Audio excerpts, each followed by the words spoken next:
जब कड़ाके की ठंड में पूरी धरती ठिठुर रही होती है और धुंध की चादर चारों ओर लिपटी होती है, तब आकाश के सम्राट भगवान सूर्य अपनी दिशा बदलकर एक नए युग का सूत्रपात करते हैं। ये केवल कैलेंडर की एक तारीख नहीं, बल्कि अंधकार से प्रकाश और जड़ता से गति की ओर बढ़ने वाली वो एक अच्छी घड़ी है, एक महामुहूर्त है जिसे हम मकर संक्रांति के नाम से जानते हैं। क्या आपने कभी सोचा कि एक ही दिन पूरे भारत में कहीं पतंगे उड़ती हैं तो कहीं आग जलाई जाती है, कहीं नदियों में आस्था की डुबकी लगाई जाती है तो कहीं तिल के लड्डू खाए जाते हैं। इस विविधता के पीछे छिपा है वो खगोलीय विज्ञान और पौराणिक रहस्य जो कि हजारों सालों से भारतीय संस्कृति की रीढ़ बना है।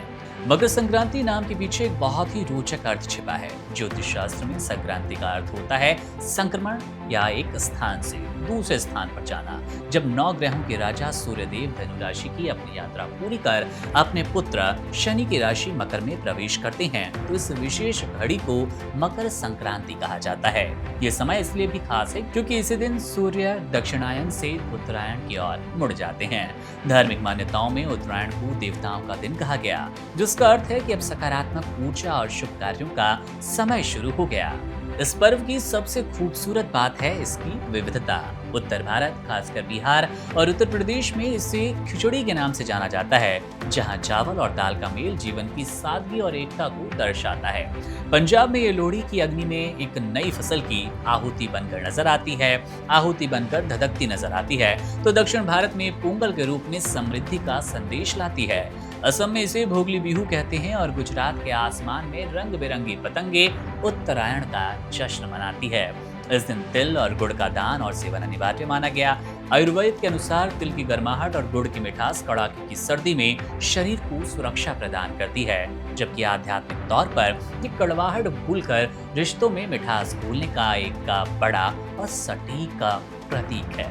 पौराणिक कथाओं की गहराई में उतरे तो मकर संक्रांति का नाता मोक्ष और पारिवारिक मिलन से जुड़ता है। कहा जाता है कि सूर्यदेव और उनके पुत्र शनि के बीच संबंध हमेशा तनावपूर्ण रहे, लेकिन इस दिन सूर्यदेव खुद पहल कर अपने पुत्र शनि के घर पहुंचे और ये कहानी हमें ये सिखाती है कि चाहे मतभेद कितने भी हो, अपनों के करीब आने के लिए एक दिन जरूर चुने। वहीं महाभारत काल में भीष्म पितामह ने अपने प्राण त्यागने के लिए इसी दिन का चुनाव किया था, क्योंकि उत्तरायण में देह त्यागने से मोक्ष की प्राप्ति होती है। मकर संक्रांति के साथ एक महीने से चला आ रहा खरमास का अशुभ समय भी समाप्त हुआ और समाज में फिर से शादियों की शहनाइयां, गृह प्रवेश और मुंडन जैसे मांगलिक कार्यों की रौनक लौट आती है। इस प्रकार मकर संक्रांति केवल एक त्योहार नहीं, बल्कि प्रकृति और मनुष्य के बीच उस गहरे जुड़ाव का उत्सव है जो हमें अंधकार से उजाले की ओर ले जाने का एक मजबूत सटीक संकल्प देता है। Subscribe to One India and never miss an update. Download the One India app